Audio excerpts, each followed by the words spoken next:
Hello survivors and welcome to First Aid Spray, a Resident Evil podcast by fans for fans. This is episode 57 and in this edition we're seeking our last escape from Raccoon City in paperback form. Novelising the third game in the series, it's book club Nemesis. My name is Sai and joining me on the panel this week, leader of his very own Operation Watchdog and Watch Cat and Watch Bird. What doing? It's Moist Owlet aka James. Hello, yeah, that's a great introduction. Hello, everybody. Games, films, books, he eats up that good Resident Evil content like Unicron hoovers up planets. It's Fire Button Steve Valance. What? Oh, yeah, hi, everybody. And part man, part sunglasses, all style, from Residents of Evil, friend of the show, it's One Big Boss, aka Tony. Now that's it. How are we doing, everybody? Every episode of First Aid Spray is recorded live on our Discord server, so join now to hear the show early and unedited and to become part of our fantastic little community where we discuss life, the universe, and Resident Evil. You can find a link to the server as well as all our social media profiles at our website, faspraypod.com. It's the support of our listeners that keeps First Aid Spray going, so why not check out our merchandise or our Patreon page. Tiers begin at just $1 a month. Head over to patreon.com/faspraypod for a full list and the chance to create bonus First Aid Spray content. Before we begin, I'm going to take the mood down a little bit. I just want to take a moment to dedicate this episode of First Aid Spray to the memory of Philip J. Reed. Philip was a writer within games journalism and a huge Resident Evil fan. If you saw our video that we put out last year on YouTube about Resident Evil non-fiction books, Philip personally supplied a copy of his own published works to us from Boss Fight Books to talk about it. I highly recommended it then. I still highly recommend it now if you just want to share in the love of the very first Resident Evil game and what it means to the industry and what it means to people. Philip was an advocate of the Trevor Project, which is an LGBTQ mental health charity, and his colleagues over at Triple Jump have put together a drive in his honour. You can find a link to that below if you're interested, and if you're able to donate, I personally will appreciate it. So thank you, Philip, and on with the show. Housekeeping time. It's another big wave of them. We had a whole bunch of stuff come out in the last few weeks. If you're a patron of various different tiers, you will have access to a few pieces of new content, namely the bonus episode on the Street Fighter films. Yes, indeed, the 1994 Hollywood and live-action pieces have been covered. Our latest episode of Tier Death Experience saw us ranking the deaths of the STARS members. And the new episode of Memory Card Lane, yes, for the first time ever, First Aid Spray talks about The Simpsons as Jordan, Steve and Sherwin dive into Bart's nightmare. Publicly, the new Memory Card Lane episode out is Faxanadu, NES hard as nails adventure title. The latest episode of Now That's What I Call Survival Horror is Resident Evil Resident Evil 3 Remake, where I picked my top 10 tracks from that soundtrack. And quite importantly, if you haven't missed it, please do go back and check out our interview with Kevin Lingenfelser, the visual effects specialist on the Netflix Resident Evil show. It's definitely worth your time. He got very candid about his time working on the show and a lot of reveals about what was in the planned pipeline for the future of Resident Evil on Netflix, which leads us nicely into our first story.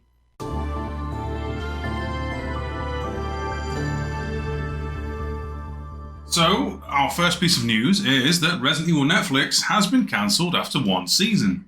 Yeah! Oh boy. Where to even start with this one? I mean, it's a shame. I'll say that much. I feel, sad for the people involved with the show and sad for the people that wanted to see more of it. I wasn't necessarily a huge fan, but I would have been open to seeing a little bit more. But it is what it is, I guess. James, let's start with you, as, the person who waved the flag for it the most of this, obviously not great news. Yeah, it sucks. I'm kind of just so muted now. These kind of, because this is the first time this kind of stuff has happened, not even with Resident Evil. I just like any content. I love all content. And to me, it was good content. But and from listening to Kevin as well on the interview we did, I was just like, oh man, I'm so sad that we don't get more. But at the same time, this is how the world goes. Unfortunately, we live in a capitalist world right now, and unfortunately, things cannot get better if they do not bring in the money. And also judging by what Kevin was saying about season 2, it was going to cost even more money as well. So It wasn't a surprise. It was just sad. I wanted more. Yeah, to be fair, what Kevin said in that interview about the stuff that was going to be in Season 2 from effects and from characters, I feel like it might have actually hit its own stride and gone, in its own direction, but certainly been a lot more interesting in the way that it was clearly going to be a bit more bombastic. So I was interested in, what he had to say about that. It's a shame that we won't get to see it. But you're right, money talks, and I guess the show was probably just not that sustainable. Steve, what are your thoughts on this?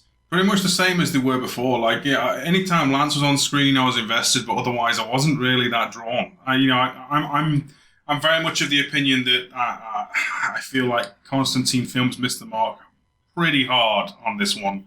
Like, respect to all the people who've lost their jobs. That's obviously awful, but I feel like we're already barking up the wrong tree in the first place. Like, I've said it before. I won't beat the drum too hard, but Netflix already had a template in like what they did with Castlevania. That would be 100% more of what I would have wanted.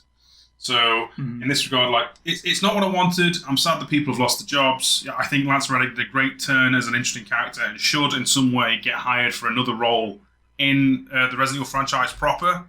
Otherwise, that's where I take it and leave it. I think what Kevin said on the interview was interesting. Don't get me wrong. But it wasn't really tickling my pickle, for want of a better term. That's fair. Tony, I think you're in the same boat as all of us, as like thinking that maybe animation is the direction for Resident Evil moving forward. What do you make of this? Yes. I will say this. I think Lance Reddick did the best Blade cosplay ever since Wesley Snipes. Okay? No, just kidding. No, he did great. Like, I loved him in that role. I knew when he got cast as Wesker, I'm like, yep, I see it. This guy is one of those actors that you give him whatever role and he is gonna friggin' do it. Like, he is gonna just nail it. So, to see like where it went, it wasn't for me. I feel it was one of those mistakes again where people get the rights to use copyrighted characters, but kind of like make their own series instead of actually making their own series. I am sad that a lot of people like lost their jobs because nobody wants to see anybody lose jobs. I think what anybody really does want at the end of the day is just proper representation from games. Now, obviously not a shot-for-shot remake, but like Steve said, we had things like Castlevania. That was proof that you can change things and it can still be very entertaining, especially since for anybody that knows Castlevania, the lore for Castlevania and timeline and characters are all over the place. So but I do think anime is the way to go. I had made a video about that, and I think it's time to go that route because it just gives you so much more to work with. It's very less costly than doing, live action. And if you do it in the style of like Castlevania or like Hellsing Ultimate and everything, you'll have exactly what fans want. And there's many things you can take from all forms of Resident Evil media, especially like S.D. Perry novels, that would actually fit well into fleshing out characters. Because let's be real here. As much as we all love Resident Evil, a lot of characters never really get fleshed out that much. We get hints here and there, and then that's about it. So, I think going forward, I think it's best to try maybe doing an anime route than doing live action Resident Evil ever again, because it never works in terms of what fans enjoy. And the Paul W.S. Anderson movies only succeeded because they had an overseas market that made tons of money for them. That's why we kept getting this, was because of that market. I said, Welcome to Raccoon City, I don't think made much of a profit. And we obviously don't know the direct figures, but Netflix killed this pretty quick. Oh, yeah. To be fair to Welcome to Raccoon City, it definitely didn't make a budget because Sony did not bother to market it, did they? That didn't help. The placement of when it came out and the fact that they really didn't tell anybody it was coming out really didn't help it. I think all of the adaptations they've done so far have certainly had some high points to them, and obviously they've all got their own fans. But yeah, I guess we're still waiting on that one thing, that one shining thing that brings everyone together. And yeah, I think we're all in agreement that animation is certainly the route they should try next. Fingers crossed, but I don't know. I don't expect to see anything of that sort for a while yet. I think they're going to rest a little bit after this because back-to-back failure of this and Welcome to Raccoon City from a monetary standpoint and that kind of thing. Probably time to sort of put that on the back foot for a bit. And no more CGI. No more CGI. Animation, please. Give us frame by frame animation. Yeah, being that guy, it might be because I haven't actually seen the film yet, but it looks good. Dragon Ball Super Broly is like, animated, but it's also CGI. Very, that looks like limited, very good movie. Yeah. I saw that in theaters, dude, and my mind literally got blown out of the back of my head into the theater. It was amazing.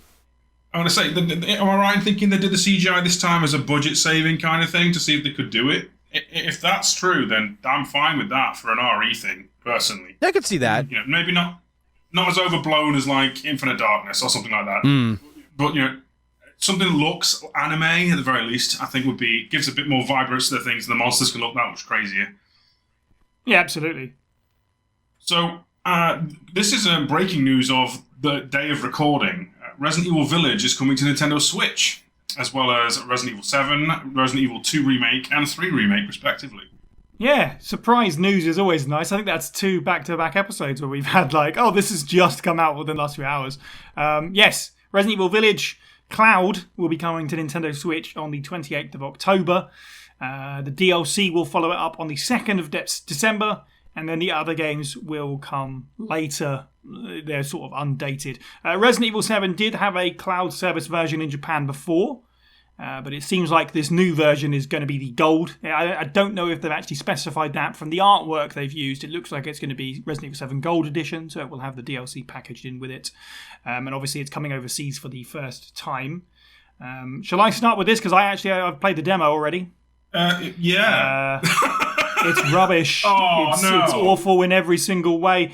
The only time it's good is when you stand still, because the graphics look nice, but that streaming from the cloud service is not working. And I have a decent enough internet connection, and I've heard from people that have got a lot stronger internet connections. They had the same results. Finally. Terrible frame rates, absolute awful lag. Really, the demo it's that bit under the village, sort of with the prison cells and whatever, where you fight the shadowy. I can't even think what they're called now, but the skeletal guys and the hooded stuff. And the ladies you play it for. Yeah, the ladies that are down there. I can't remember what they're called now. So you're saying. I just want to get this right. You're saying when it's not in motion, it's pretty good. Yeah, if you're standing still, it's fine. Finally. Then when you start aiming, it really gets awful immediately quick. There is now an argument to fix cameras. We have it. It falls apart quick, and the demo is incredibly short, which is probably for the best, really, unfortunately. If you're going to use this as to see if your internet connection can actually hold out on it, this isn't going to sell many people on it. This demo dropped today, though, right? Yes. Devil's Avocado, could there be a million billion people going to try this demo and that's clogging the service, or is that not likely to be affecting its performance? I actually have no idea. I think, field this one because I've talked in the past, when they tried to bring Resident Evil 7 to the Switch before in cloud gaming and didn't run good.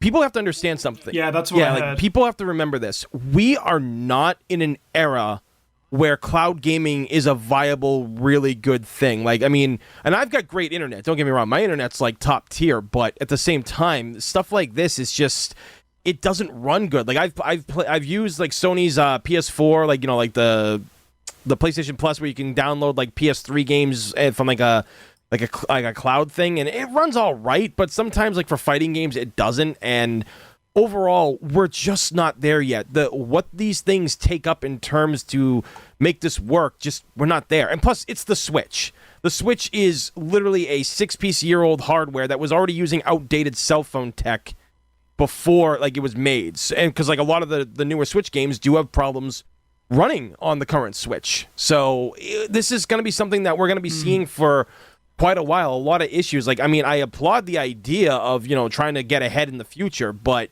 you got to start. Nintendo has to make stronger Switches to handle cloud gaming and a lot of their regular, gaming, digital downloads and stuff. But we also have to, as a country, or where pretty much all over the world, we need stronger internet. Our internets right now just can't handle cloud gaming in certain aspects. You have to have specialized tech that's designed specifically for that purpose, as opposed to a handheld that is not designed specifically for it. I get what you're saying. So yeah. So I was just going to say, because the graphics were impressive when I was standing still. Certainly, it looked like I was playing on at least, maybe not PS5, but PS4 was like, that's pretty good. And yeah, unfortunately, it fell apart. So they're really, I get what you're saying, Tony, in terms of they're trying to get ahead of it. But you're right, they're just not, it's just, technology just isn't there for it yet, unfortunately. It's why Stadia didn't work. Yeah, right. For sure. Absolutely. Stadia was a great idea, and I really liked it. And Nvidia has a similar thing. And it's kind of doing okay, but they got into a little bit of trouble at one point. But I've actually tried 2 games on the Switch through its cloud service. One was Control, which played fantastically through the cloud service.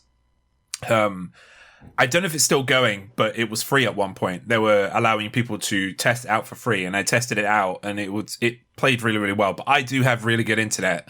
I'm just boggled at the fact that you said Control, James, because I remember that game being like graphically intensive, even on PS4s and Xbox. It's very intensive. Yeah, but it played very well. Like it played very well. The other one is like I think this is one that folks go back on a lot, but it's all about optimization, isn't it? Right? And we know that Witcher 3 Wild Hunt plays on the Switch, and it plays okay. Yeah. Wait, that's cloud. Right, so no, that's not cloud. That's the base game. Yeah. Okay. Which is even more impressive in a way. And it's like they can do it, right? They just need to work on optimization. Bingo. Like more.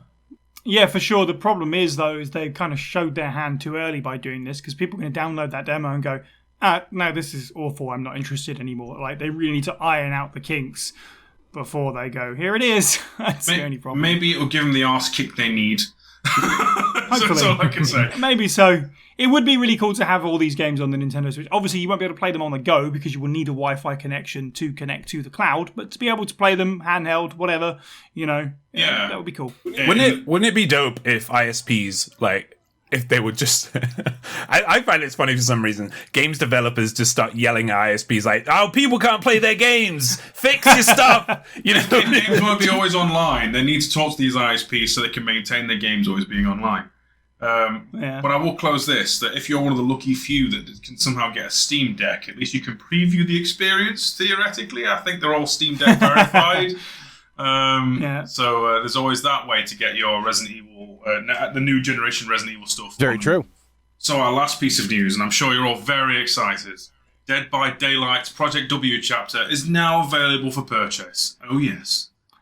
Okay. Tony, are you a DVD player? Have you dug into this? I have only watched my friends play it, and for some reason, my brain just doesn't want to play it. Like, I don't know, man. Like, because as crazy as this sounds, I'm not much of a horror guy. I know I'm on the Residents of Evil. Like, how are you not a horror guy? But, I'm more known for fighting games and such. But, I like the fact that this game is doing so much for different horror fans from different walks of life, and I respect what they do with it, because I did play a little bit of that Friday the 13th game with the Row a couple of years ago. We had fun with that, but I really respect what they do, and I'm glad that they're continuously just doing these universal crossovers and everything. They're really treating Resident Evil well as well, because no franchise at all has got the representation in Dead by Daylight that Resident Evil has. Yeah. 2 DLC packs.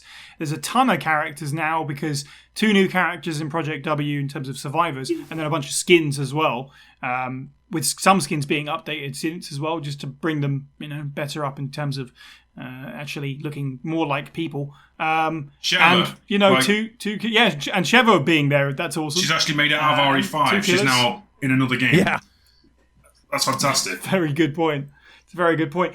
Steve, I'm guessing you haven't had a chance to check this out. I have been watching people play it. It's one of those things that, it looks fun. I'm crap at playing it though, so I'll have to watch streamers do it for me. You are right though. It feels like this is going to sound so crass, but it's like the Fortnite for the horror genre. Like, I can see down the line we're going to see a Fatal Frame crossover or something. If they get big, which they should with this remaster. I know it's side news, but horror games on the rise. Yeah, for sure. It's crazy the amount of Resident Evil love, though. I feel like this is probably born out of the lukewarm reception to Resistance at this point, right? This is their way of... It does feel like it. in a strange way, and I don't know if it's an intentional reference or they just so happen to pick the same word. Mastermind. But every Dead by Daylight...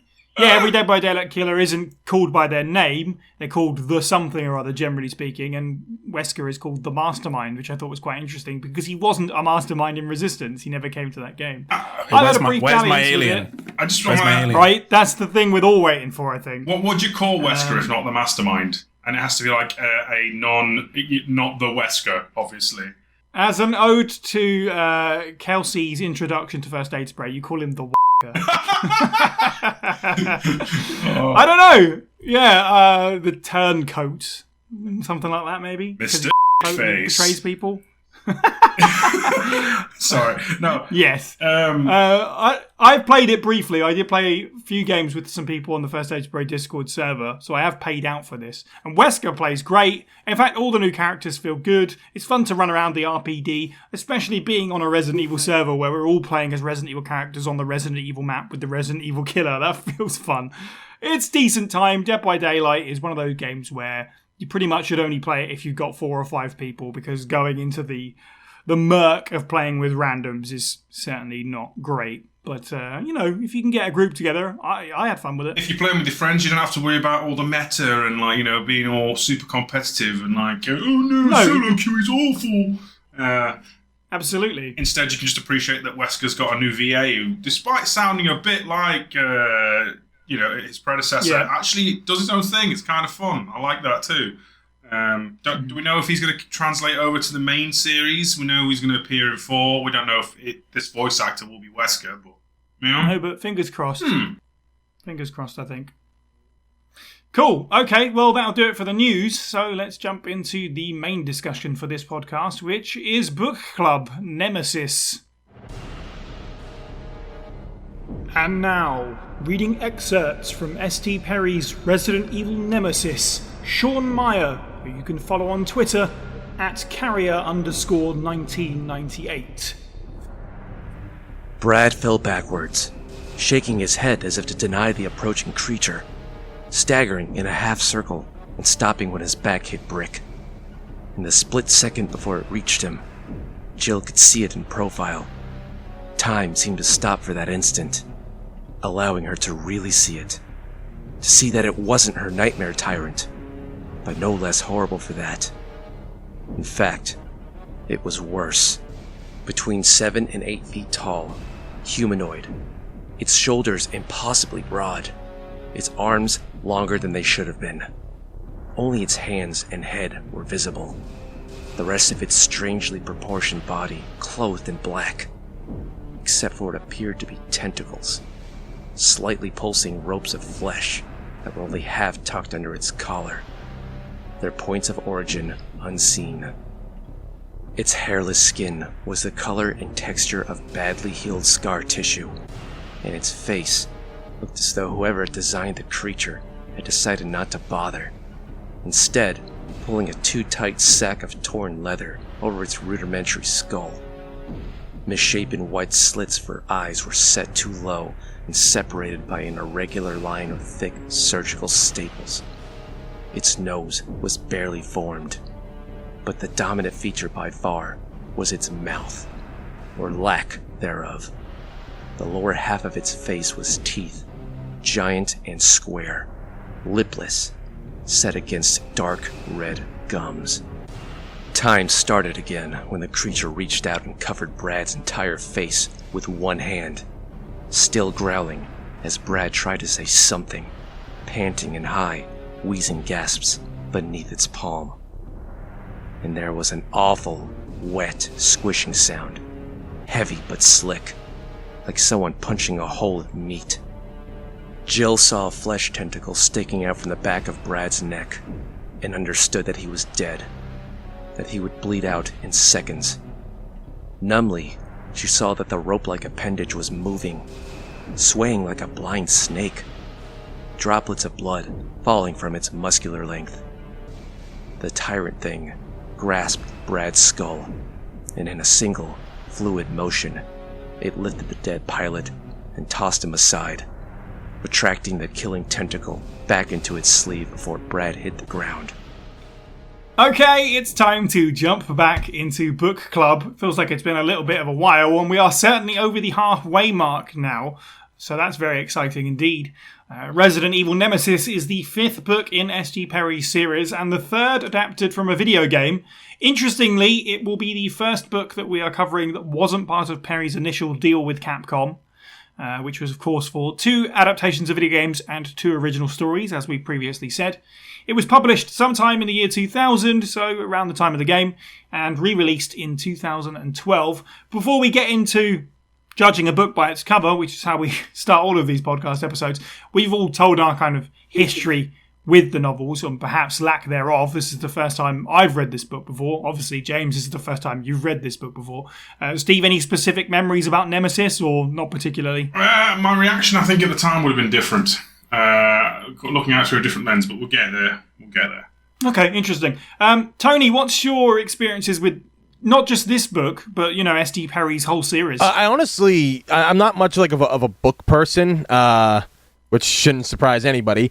But I really did love the world that she created, given like what she like knew of the series and like what she was told and how she went about doing it. Because, like I said earlier, you know, we never really got a lot of characterization in, especially the early years of Resident Evil. We didn't know much about these characters or their backgrounds as much or anything of the sort. And she kind of gave, you know, moments from these books that are really amazing, and like how they, like, you know, like the STARS team members, you know, interacting with each other in the police department, and, you know, then things like Jill becoming friends with Becky and Priscilla before the events of the first book when the murders were happening. I thought that was, you know, really good depth to these characters, and it still felt in many ways kind of like the characters are in the games. I mean, yeah, well, I guess from like 2 and 3, because one's characters are, you know, kind of cartoony and everything, but it still kind of works. And I loved almost every adaptation of these novels, and I think she did a great job. And it was kind of a shame she's not still writing them, because I would like to see different takes on how, because, like, you know, we find out, you know, expanded parts, and we'll get into that. But overall, I think the experience of these books were really phenomenal. I think they could have gone a completely different way and been bad, but I was just happy with them. Do you remember your first sort of exposure to them? Do you remember being sort of made aware of them? Actually, I do. Or have they just kind of been like a hazy memory? No, actually, I do remember when I came across them. It was shortly after the first few books were out. Like, I think, it was Umbrella Conspiracy, Caliban Cove, and City of the Dead were already out by then, I think. And I just walked into a Barnes and Nobles, and I was looking for, you know, like martial arts books to read and purchase, and then all of a sudden, like, I see Resident Evil, and I'm like, wait, what the hell is this? And I'm like, there's a novelization of the game? Okay. Plus, like, that picture of the Umbrella Conspiracy, which I still want as a friggin' poster, that is just amazing. Like, the STARS members out in the field, the smoky mansion, and in the darkness behind them, and all the creatures that are in the mansion, like, right above them in the clouds and stuff. I was like, oh man, this is something else, man. So, like, I bought all the books, like, that were out at that point right there. Nice. Okay, well, that brings us nicely onto the first topic, which is looking at the cover arts, discussing what you like and what you don't like about the various versions. I actually only found 3, which is the original print, the 2012 re-release, and the Japanese version. But as it turns out, there are certainly more. Shout out to Ferdinand in the live chat as we record this podcast, who's dropping the Italian version and the French version. I don't know where he found those, but there you go. There they are. Steve, I'm going to throw to you first. Any standout stuff you do and don't like about these covers? I physically ache saying this, but this may be the first time where the original print release is not the go-to for me. Yeah, I know. Like, yep.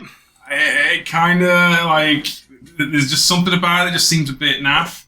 Even though, I mean, it does have the clock tower, and we know how big a deal the clock tower is. You all know what I mean. I'm kidding. But then again, like, we'll get into it later, but the reprint has, like, Operation Raccoon City Nemesis on it, and Nemesis isn't even that much of a character in this book. So, fair.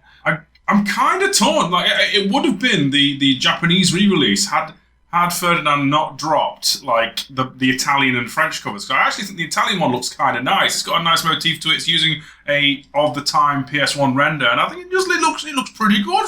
Oh, it looks pretty decent for Steve. So if I had to pick right now, it's the one that's got a CGI render as opposed to a hand-drawn rendition of Jill across like what appears to be a desiccated city bit. Yeah, looks kind of nice. That is the American title screen in the background there that you can just about see. You see Nemesis. Oh, heck, it is, isn't it? Yeah. See? Even better. There you go. Yeah. Shout out to anyone who's listening to the audio for this. Like, good luck finding these, because they certainly didn't come up for me. The Japanese one was hard enough to track down, unfortunately, which is a shame, because it's, as always with the Japanese SD Perry covers, they're really interesting to look at the very least. But I have to agree with you. I think that the reprint does suck still, but the original's pretty bad this time around as well. It's certainly the worst out of the classic run of SD Perry books from a cover perspective. Jill looks a bit like a soccer mum. And Nemesis seems a bit contorted. I don't know, it's just like, it's a weird composition for me. None of them are fantastic.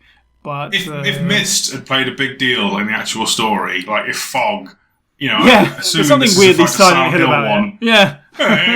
Then it might make a bit more sense. James, any standout covers for you, for bad or for good? I mean, my favourite was the Japanese one, but then Ferdinand posted the French one. The French one looks a bit like a young adult novel. For those who can't see it, it's like blue cracked sort of stone and then a sort of Biohazard logo slapped on it. It's simplicity's good. Yeah, it's simple, and I always, when I'm looking at stuff, and we've discussed this before, I think, could I create that? And I'm not very experienced. It's been like, recently we've had that stuff with Resident Evil and their merch recently, where I've literally made what they've put up in 20 minutes. I have the experience, of a GCSE student, so I shouldn't be able to do that.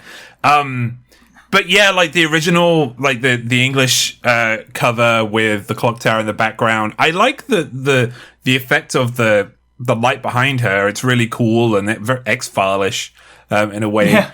But everything else is just like, it's just been plotted on there and given various states of opacity, and like it's like, it's not really my favorite. And then I've already gave plenty of opinion about these silly re-releases, because they just, the only reason I like them is for folks who kind of maybe have like a little bit of OCD when it comes to keeping your books in order, like, because they do look great on a shelf. But to look at, they don't, like, if you're looking at the book, it doesn't look great. It just looks, I mean, Nemesis on this cover looks absolute trash. Like, he doesn't look great either. Like, so it's not a great, categorization of him. And then as you said earlier, the Japanese one, so much character in this one. I don't, I don't like Jill's pose for some reason. I don't know. It's looking very sultry. Yeah, I was going to say, like, is it La Femme Nikito and stuff like Ada would do? Right. Yeah. But otherwise, like, I really love what they've done. They kind of go wild with these ones, don't they? I love the hand-drawn nature of it. So it's between, like, the Japanese version and the French version for me. I like the simplicity of the French version, and I wouldn't be able to recreate that. That's someone's put work into that one. Yeah, for sure. In terms of the Italian one, I can't really tell what's going on there. It's just two really nice renders put together, James. Rather artistically, I'll have you know. I may or may not have a bias because I picked that one. Okay, but art is subjective. Exactly. That. But yeah, the Japanese one and the French one, big ups for me. Fair. Tony, anything that you like and dislike about this selection? I don't think any of us really cared much for the reprints. No, they're pretty bad. Where they just used the CGI ones, and I'm pretty sure that's the CGI Nemesis from Operation Raccoon City. I think it is. Yeah. Yeah. Sure, I guess.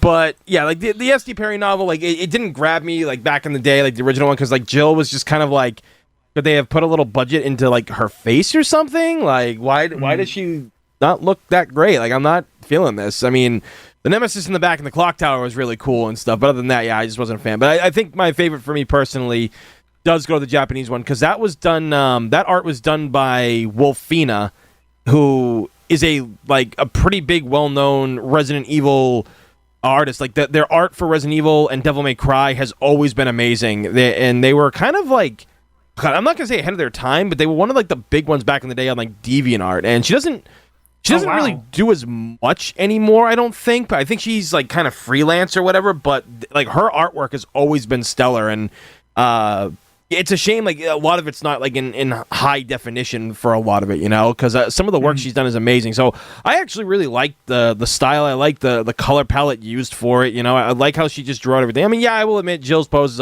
is a bit off and everything, but other than that, like I think that one for me personally is the best. Tony, you're a bit dropping knowledge. There you go. You get a name. Yeah, I was gonna you play more Tekken than I do. Has Wolfina been like doing anything for that, or has she just been like off the radar?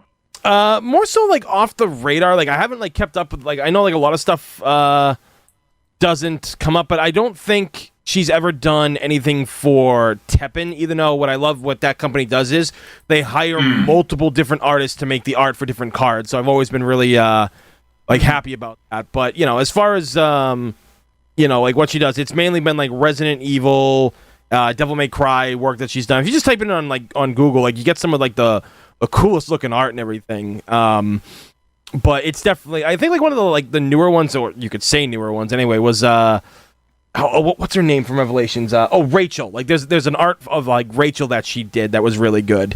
Nice. So like yeah, like I know. Wait, I'm trying to remember if she got contracted by Capcom to do anything like official, like on a like official game art. I can't remember, but other than I mean, they should. Like, it'd be a shame to leave talent on the floor. You know what I mean? Yeah.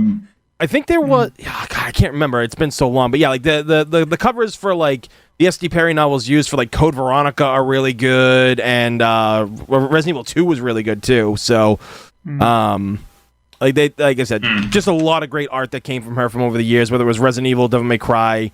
I know there was more that they did. I think part of me wants to say there was a Dino Crisis piece. I'm not 100% sure. Nice.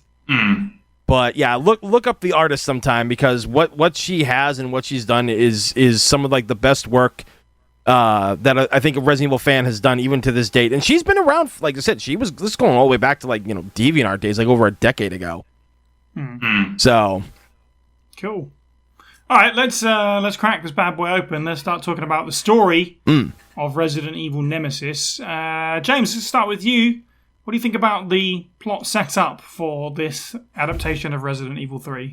Well, we get our exposition man pushed in right at the beginning in Trent. I always feel every time I hear his name, I feel like there's a poker player, like referee or whatever they're called, right? That's off screen, and they just push them on. A poker referee. Hang on a minute, with James. a stick. What? The guys that deal out the dealer and the cards. You know how they move the stick with the thing? They move all the coins around. I've never been gambling. I know what you mean. Yeah, I know what you're getting at. I'm just picturing like Friday Night Poker at TV, and they're sort of like, all right, guys, on a cool, clean deck, let's go. Exactly. Anyway, yeah, I mean, I'm sure they do that too, but I mean, like, they just push him on, or she rather pushes him into scene every single time, and like, and now it's happened so many times that I kind of don't really care about him anymore. Like we got, like this is it's really nice to, in terms of story, it's really nice to get back into the games again, because for the past two books they haven't been really about the games. They've been like we've been elsewhere. Well, we had City of the Dead in the middle, but yeah, Caliban Cove and Underworld were also a thing. Underworld, yeah. And it's nice to get back in it, and I feel like they had. I feel like S.T. Perry had less to work with here, because she built on a lot and kind of added things that didn't really have any consequence, to the lore itself. She just added more to flesh out what she had in terms of story. Because the original was literally, it's just about Jill and Carlos and running and trying to get out, and but yeah, she really built in this story on the characterization of these characters themselves, because I didn't like Carlos in the original, but I really like Carlos in this, because you get to hear his monologue, And I Yeah, know for that's sure. a book. I know that's a book thing. Like I know it can be done in movies, but it can be hit or miss. But you also hear Jill's monologue as well, and those two kind of working together. And like my favorite bit. Well, it's kind of all the way through it when they first meet, in terms of kind of how they get on with each other, is them constantly double guessing each other to see who is like the bad guy. Them like thinking this is all a conspiracy. You know, Carlos is like, oh, Trent's supposed to be at the beginning, and I don't know who that guy is, but he seems to have my back. But he also said, don't trust anybody. Should I trust Jill? You know, and then Jill would be like, this guy's part of Umbrella. Why should I trust him? But he saved my life. And, you know, you're hearing that kind of monologue inside their heads, and it's nice. I think I'll go into more of it later as well, but one of my absolute favorite parts of this book was when Carlos says that line he says from the original game. You know, I can't remember the whole line, but it's something about, you know, ladies love me or whatever. Like, context is lost in the game, right? And like he just comes off like a creep. But in the book, it's a bit more than that. He says it to try and lighten the mood. He literally says, oh, she's not going to think this is serious because we're in a zombie apocalypse.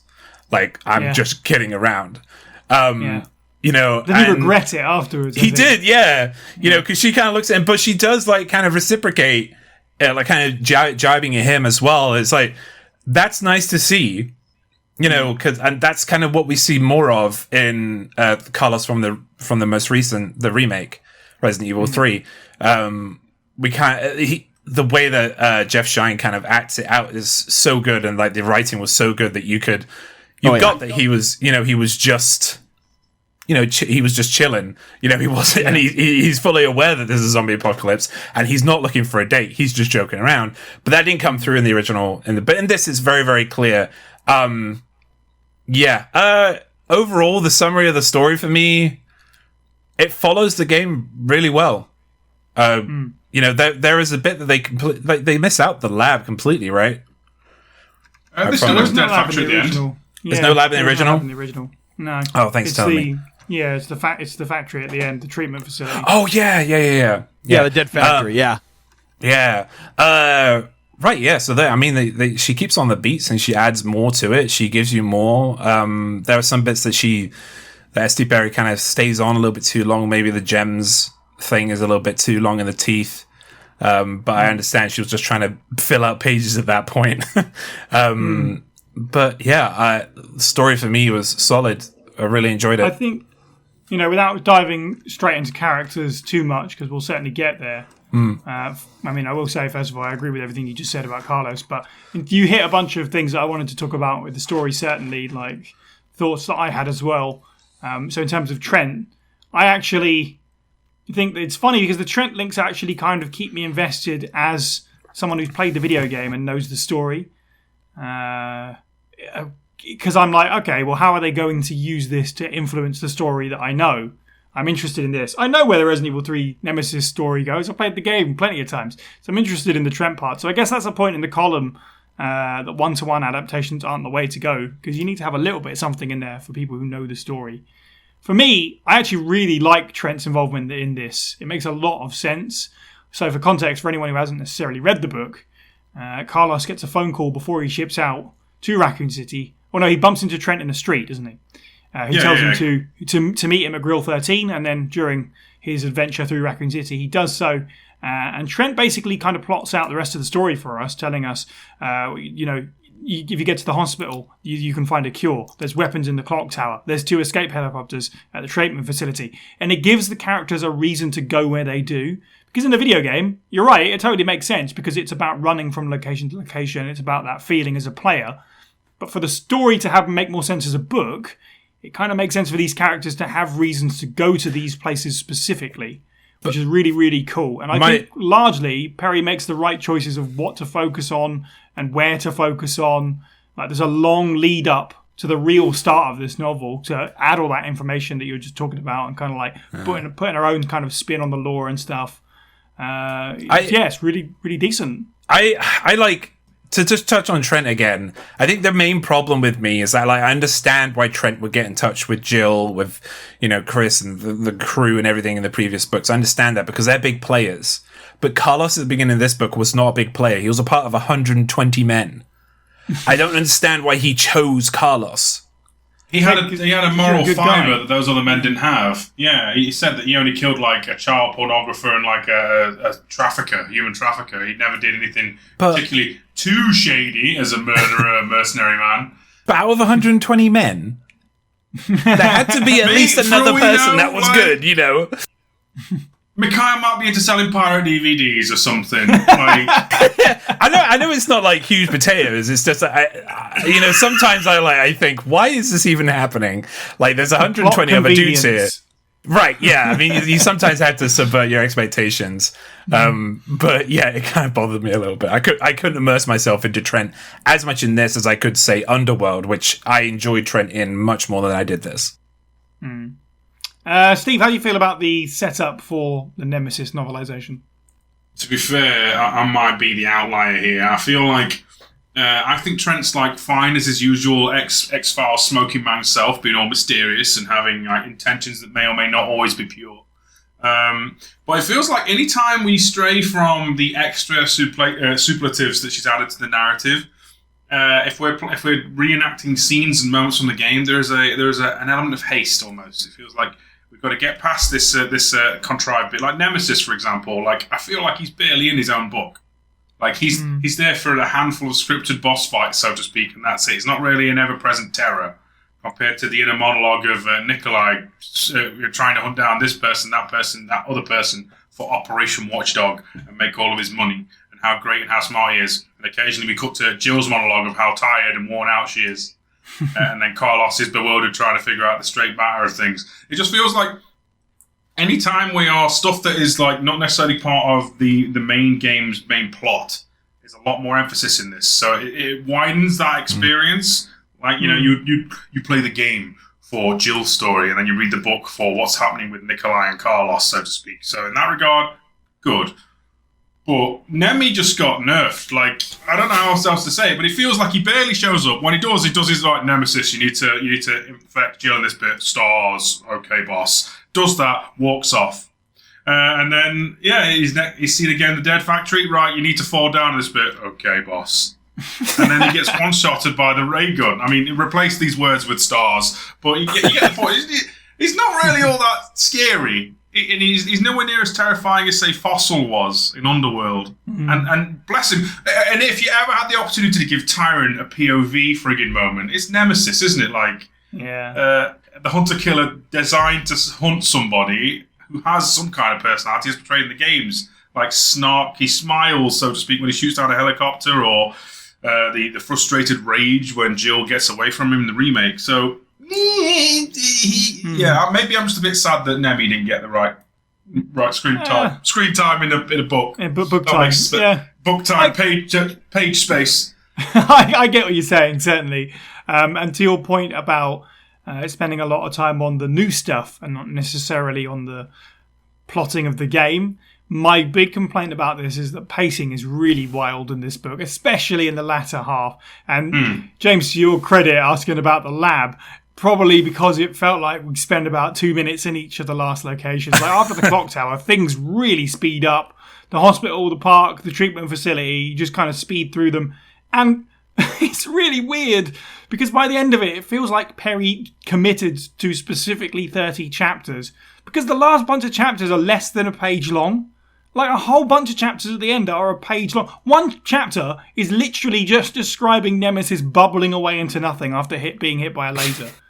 Like the last chapter ends with him being hit, then the chapter begins and it's just about him disintegrating, and then the next chapter is them leaving the room. It was like, that is really weird for me. I thought it was really strange, but there you go. Tony, what do you think of the story of Resident Evil Nemesis? I know you're a big fan of the video game, so how did you feel about the book version?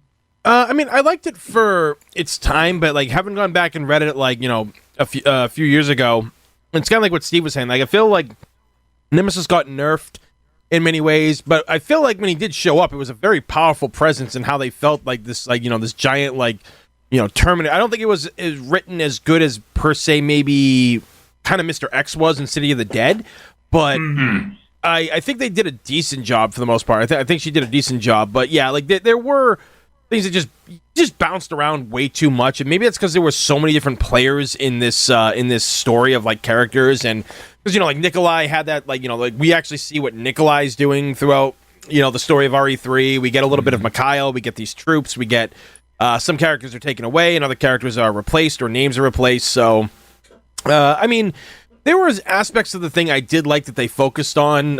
Certainly, things like Jill's PTSD, which thankfully did get added to a little bit in the remake, which I also was bummed out that they only focused on that for like one part and never really brought it up that much again, except for like in the hospital area. But I just feel that it's not a bad retelling, and there's aspects of the story where she makes her own thing. It's like, wait a minute, why is Jill all of a sudden back in Raccoon City? Didn't she leave at like the beginning of City of the Dead with the others? So like they kind of like crossed over that, and I just chop it up to be like, look, maybe she had like this last minute thing and realized, no, I'm gonna stay and see what I can dig up around here. And I like the fact that still, even when the outbreak's happening, like nobody still believed her and the others, and her exploration of the city. I think like parts like that, when it was new things added into it, I think it did very well. I think it did very well in that aspect of the thing. But when it came to time to like recreate and talk about older things, they either spent too much time, because I do remember that gem thing being a big part, which if you play the games, the gem part feels like it's over in 2 seconds. Yeah. And then other parts, like some chapters, like you said, they're just so fast. Like you're here trying to get invested in this chapter, and all of a sudden, okay, we're done. I mean, Yeah. But overall, like it's not terrible. It's not a terrible rendition. It's might not be the best, but it's definitely not horrible, and it's a decent read. Oh, absolutely. I think it's interesting because you do kind of get a sense of what she fixated on when she was playing the game or watching the game you played or whatever. Like the gem thing, she obviously found because she kind of mentions I think the files are pretty much, I don't know if they're word for word, but the files are in there about how they find the gem in the RPD because of the owner of Grill 13 comes in with it and stuff. So she obviously found that fascinating and made it a bigger part. I think she made the good choices in terms of letting the character split up to let us cover more ground from the game sort of naturally. So Nikolai going to the sales office to do his thing, so Jill and Carlos don't have to go there. In terms of the new stuff, I agree with you. Some of the early stuff at the beginning, there's a whole bit where Jill is thinking about gathering survivors in a church, like in the previous week or whatever, and then she comes back later and one of them was infected, it turns out, and everybody's dead. It's really grim, horrible stuff, which is really not cool in a cool way, but like for a zombie apocalypse story and Jill Valentine kind of staying there and struggling to do what she can to help before she finally realizes, no, she has to go. It's now or never. Obviously, adds some really interesting character depth. Yeah, I love that she actually took the time to build up an explanation as to why Jill explodes out of her own apartment building. Yes, that's true as well, yeah. Yeah. There's some fun stuff. I think one of my favourite takeaway bits that's not like, Nikolai monologuing over and over again about his grand plan to get money. Sorry, this might be a bit. Is the bit with Carlos in the press office where he reads this journalist's last words, and then about how this like zombie attack in the street goes completely insane. Like one person rips out 5 people's throats, and then he has to deal with the fact that he can hear his now reanimated colleague coming up the stairs, and he's kind of like, oh God, what if they killed him? Oh God, what if it is him? That stuff was amazing. Yeah, like, for sure. Was it Randy? I think his name is in the book instead of like Murphy, who it probably is meant to be an allegory for. Yep. That was Randy Thomas, right? I think. Randy Orton slithering in. But no, it was honestly solid stuff. That was some of the. I think there was a lot of dread there, more so than like tall, strong leather daddy just going stars and then getting punked by a single barrel or something. Yeah, that's fair. I think a lot of the action in these books does kind of resolve itself quite quickly. That's the only problem with Nemesis being a bit of an action-oriented character, is that the fights with him kind of play out pretty fast. I think the writing for him was decent. I agree with what you were saying, Tony. He's not quite as well written as some of the other characters. I wonder, and this is just me musing, maybe Perry was a little bit burned out on writing about tyrants at this point, because he's just done 2 and she's done Resi 1. She's trying to kind of maybe come up with a new way to do it, and it didn't really pan out. I don't think it was bad. I just feel like, perhaps there could have been more to Nemesis, with what you guys were saying. At least he wasn't drunk dad Nemesis from Operation Raccoon City. Absolutely. But unfortunately, it seems really weird that we didn't get the boss fight, the acid fight, knocking his head off and all that. She just kind of like... Listen something, then. In the Jill book, just... I honestly... Yeah, Jill just basically transforms. jukes him, and then he's a blob next time. Yeah. It's kind of... She does go, he seems to be kind of out of control, and his body's kind of reshaping itself a little bit, but...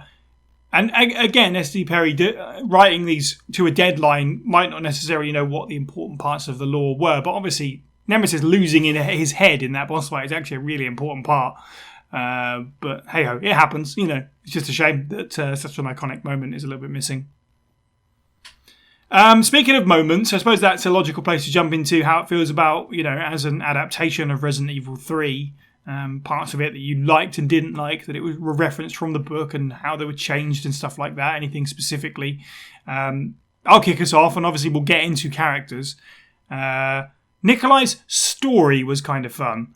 Right? The idea of him going into business for himself and hunting all the supervisors, which in the book is not just UBCS soldiers, but like umbrella moles throughout the city. How he gets wrapped up with Mikhail by, he actually is the one to shoot Mikhail. And then he's like, I'm going to go down there and I'm basically going to gloat. And then he kind of just gets caught up with him and Carlos. So I thought that was really cool.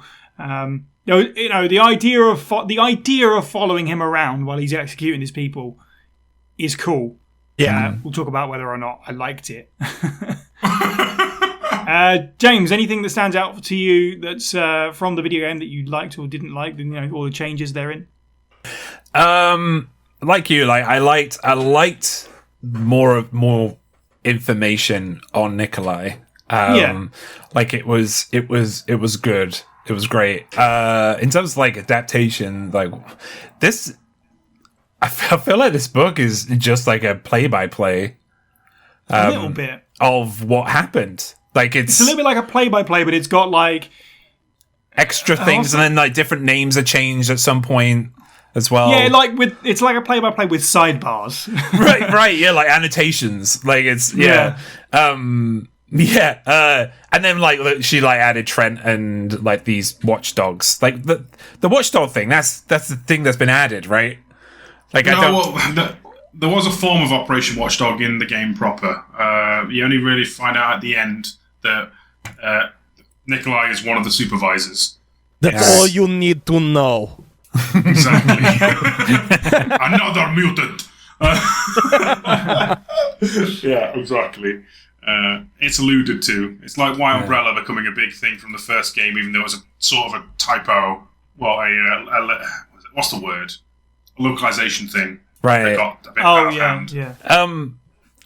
Another thing is, I mean, kind of a thing that I think didn't work for this book. And I know I've been pretty negative on the book, but I actually like this book, overall.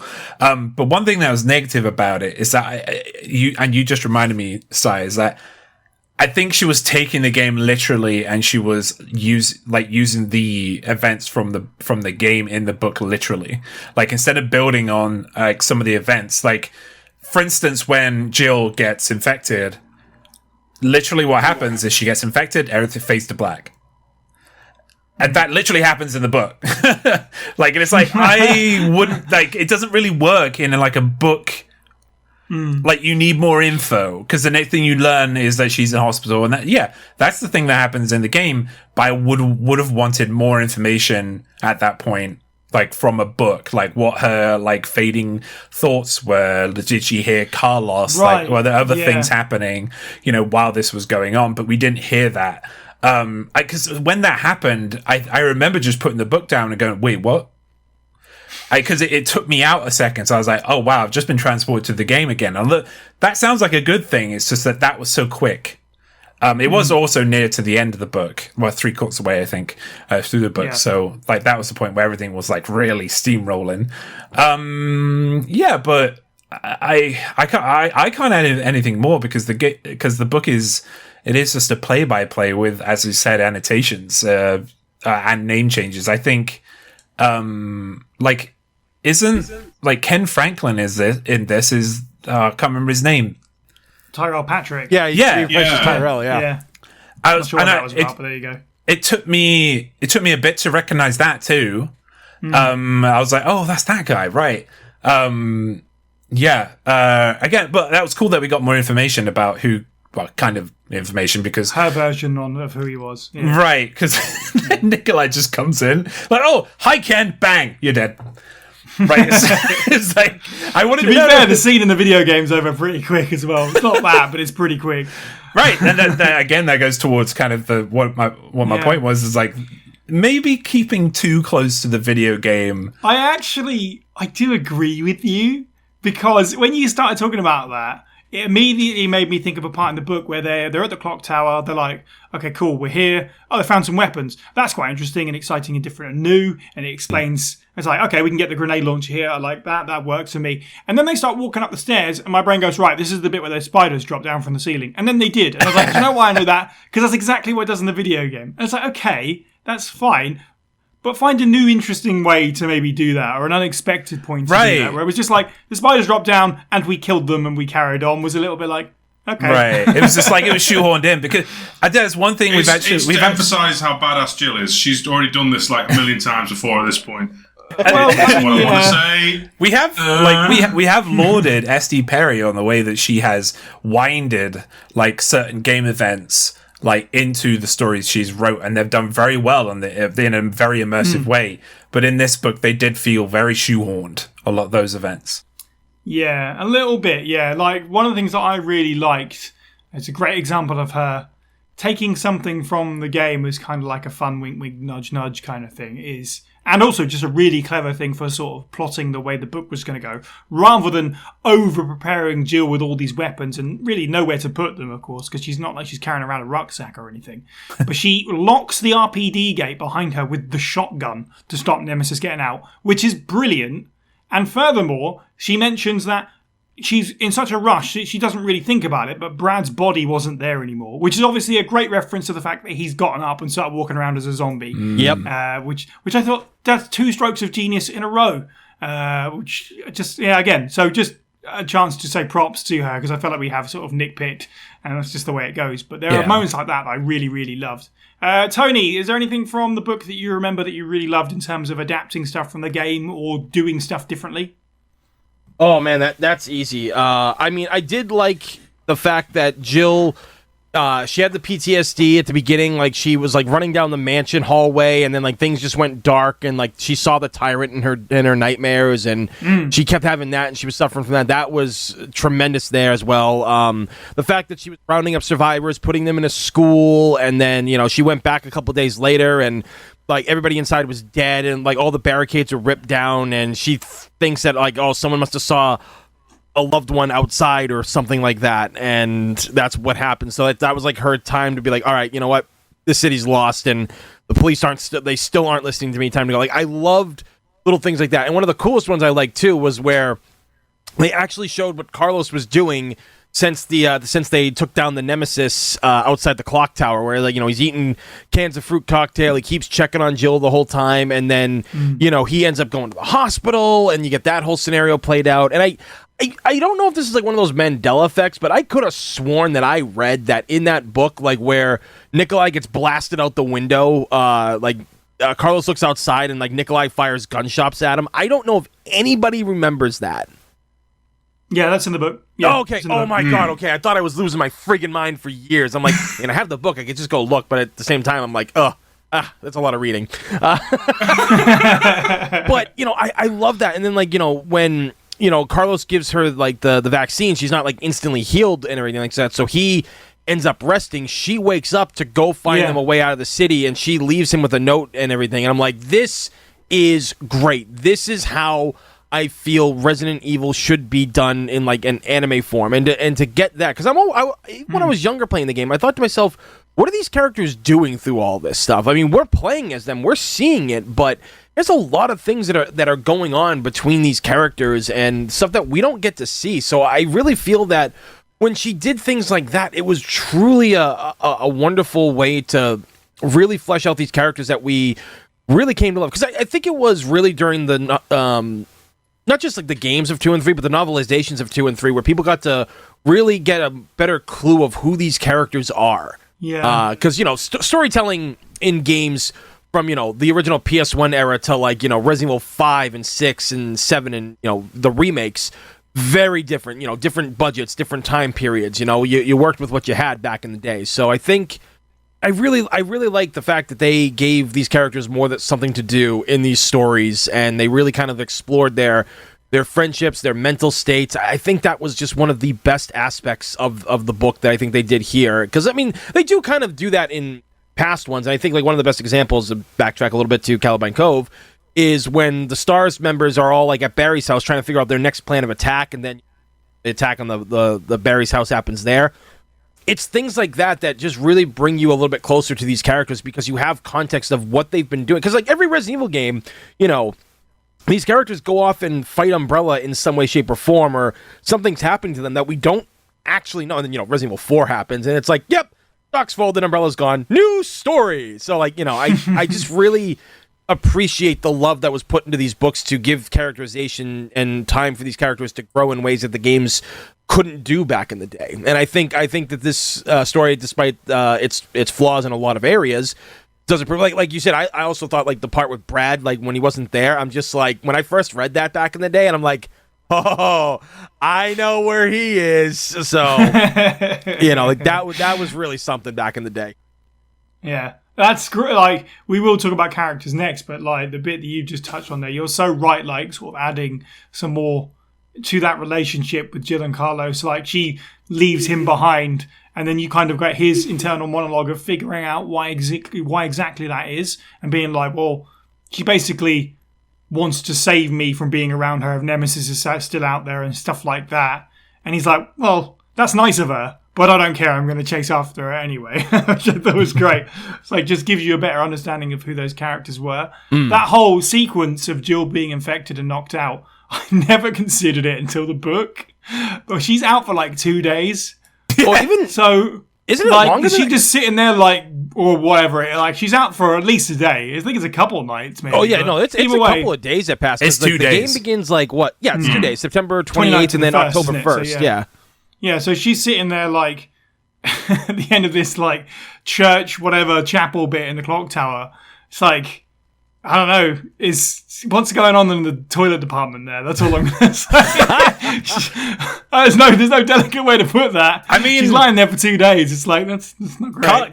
Carlos in the book does say that he tended to her.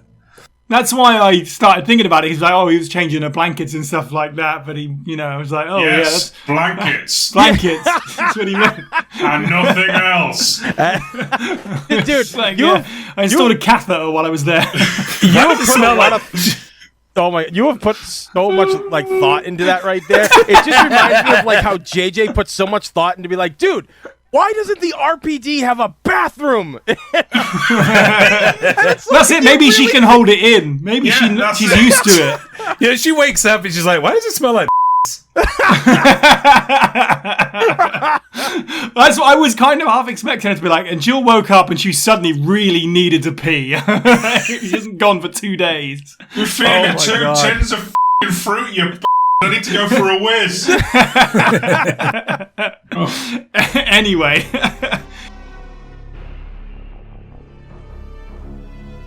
He'd taken a single step when a door crashed open behind him, and the thing was so fast that he was still turning, raising the assault rifle in reaction to the sound of the door when it reached him. A wave of malodorous darkness, an impression of shining black claws and hard, ribbed body like the exoskeleton of some giant insect. And something ripped the air inches from his face. Would have hit him if not for his stumbling step backwards. He tripped over his own feet and fell, watching in horrified amazement as something flew over his upturned face, leaping nimbly to the wall on his right, and continued to run, sideways, clinging to the brick in a skittering gallop. Awestruck, Carlos tracked it as far as he could turn his head, flat on his back, watching it as it agilely pivoted on at least 3 of his legs and dropped to the ground. He might have simply waited for it to come for him, unable to believe his eyes, even as it slashed one of its 6 long-bladed legs across his throat. Except that it screamed. And the trumpeting, triumphant whine that erupted from its inhumanely curved and bloated face was enough to get him moving. In a flash, Carlos rolled into a crouch and opened fire on the screeching, running thing, unaware that he was screaming too, a low, raspy cry of terror and disbelief. The creature faltered as the rounds tore into its brittle flesh, its limbs flailing wildly, the quality of its shriek changing to a howl of furious pain. Carlos kept firing, spraying the creature with deadly hot metal, continuing even after it collapsed and was only moving because of him, the rounds jerking at its limp form. He knew it was dead, but couldn't let himself stop. Couldn't until the M16 ran dry and the alley was silent except for the sound of his own tortured breathing. Steve, standout parts of this book in terms of adaptation. Oh, in terms of adaptations, I like that the whole exchange between the before you enter the Dead Factory sequence. It feels like I can almost hear that as she's trying to decide whether she's pushing him off or weighing up her options. I thought it was really well done. Yeah, I think they kind of cheat and do a bit with that where it would be Jill, but it's Carlos with the flashlight as well. Those brief little moments where they touch on the, I can't remember what they called it. Live selection. Live selection, yes, that's it. I thought were actually really cheekily well done. There was something very like, no, she didn't have to, but she did. Yeah. Otherwise, I'm kind of, most of my time with this novel is Nikolai is doing the creepiest reenactment of No Country for Old Men, like being a stoic killer, but then you look inside his mind and he's a complete basket case. It's interesting for me on that front because I now PS1 Nikolai I can't not see. I used to see him as like a cold, taciturn professional. Now he's more in line with his remake counterpart because of this book, and it comes across as a bit of an unhinged menace. It's interesting for me because that has really changed my view on it a bit. I mean, obviously there's wiggle room as to how it's to be interpreted, yeah, but now he's a lot more manic, and the fact that he literally sits in a hospital for 2 days waiting for one guy, and he's been trying to hunt down another guy, finally finds out where he is, and the first chance he gets, he bolts it over to the park just to get him out of his head because he hasn't had a chance to kill him. That is it Chan or Chen? And literally, I don't think he gives him a chance to talk. He's like pleading for his life, and then bang. Interesting. It's interesting to see that man go from the stoic Russian scary man who's all about the money is actually losing his pickle. He's going a bit mad. I don't know if that's interesting for everybody else, but it certainly is for me. Maybe it's a Dexter Morgan thing. I don't know. Before we're getting into characters now, certainly, but one last note on adaptation that I could not let sit. It needs to be mentioned. Jill and Carlos, great moment, completing the clock and gemstone puzzle like we all do when we play the video game, which is pure dumb luck. They just stand there, basically shuffling the stones around until the solution bears its head, and then they go, cool, that was it, I guess. Which I was like, yeah, no, me too, actually. Yeah, that really jumped out of the page. Right, so let's start with Nikolai then, with characters, because yes, I agree. At the beginning I was like, okay, cool, she gets Nikolai as the sociopath. He starts the book basically thinking, is it weird that I don't feel anything about killing people? No, that just makes me better. And I was like, okay, that's all right. It's like he thinks he's Patrick Bateman, and then he gets more and more and more insane. And it kind of, I agree with you, it intends to flesh him out, but it sort of takes away from the sort of impenetrable mystery that he was in Nemesis, where he's just like scary because you don't really, other than, I guess, being greedy, we don't really know anything about him. So I actually wouldn't have had his point of view in this book at all. Because whilst it works because of the story, which is a shame, but I really just, by the end of it, I was like, just hurry up, be over with, because I'm bored of this Nikolai. I don't like this is the best night of my life, Nikolai. It's just like, Yeah, I feel like he dominates a lot of the novel as well, though. Like he gets a lot of page time that I feel could have gone to Jill this time. I feel like it's more Carlos and Nikolai's novel than it is Jill's a lot of the time. He gets a lot of character development for his Operation Watchdog Manhunt. Yeah, absolutely. And over time, I mean, I can see what she's doing, him sort of twisting from this cold, calculated killer into this absolute lunatic. Jill is my destiny. She's the antagonist in my story kind of perspective. And then at the end, it got really grim. Let's put it that way. And I was like, it does work a little bit easier if you imagine Remake 3, Nikolai saying some of the early on stuff. But even by that point, I was like, this is so far removed of what I think Nikolai is as a character. It's her interpretation. Fair enough. It didn't work for me. Tony, do you remember your feelings on Nikolai from the book? Yeah, I mean, Nikolai, I sensed a lot of the stuff that we did see from the first game, but it is very different, I feel. As much as they try to follow beats from the game itself, I feel that story Nikolai, novel Nikolai, is I think maybe because the best way that he worked in the first game, the reason why, was because he was so mysterious. We didn't know what was going on inside of his head. His actions showed exactly who he was. Like, you didn't really, I mean, you probably knew that he was probably going to be a bad guy in the first game, but, you know, because of how he acted and how much of a he was, but, you know, when you play, like, Remake 3, like, you just know that this guy's a piece of crap, even if you've never played Resident Evil before. That freaking smile and stuff. So, like, I think they kind of did the same thing with Wesker in the first book. Like, Wesker didn't necessarily feel like the Wesker that we got from games in many ways, but then again, you know, RE1 Wesker back in the day yeah, very different. Was pretty cartoony and stuff. So I don't know. I think Nikolai, yeah, like he's not terrible. I think they just spend a little bit too much time on him, because some characters you don't need to develop them through what they go through personally, only through their actions. As a writer myself, I feel that that's like again, that's why Nikolai was always such a cool character, was because you knew he was doing some bad shit, and he just popped up here and there, and you just kept getting a worse vibe from him. It's just presence alone, yeah. And I feel that from the novel, I didn't do that bad of a job, but also not that great. Like, it's passable. Like, it's nothing like, you know, to write home about type deal. Yeah, for sure. I agree. He's an actions man and not a words man. So when you put that point of view camera in his head for the sake of the book, I don't know. Yeah, it definitely loses a lot of the mystery for me. James, how do you feel about Nikolai in the book? Right. I feel like every time I come on a Resident Evil podcast, I talk about Alien. Right. But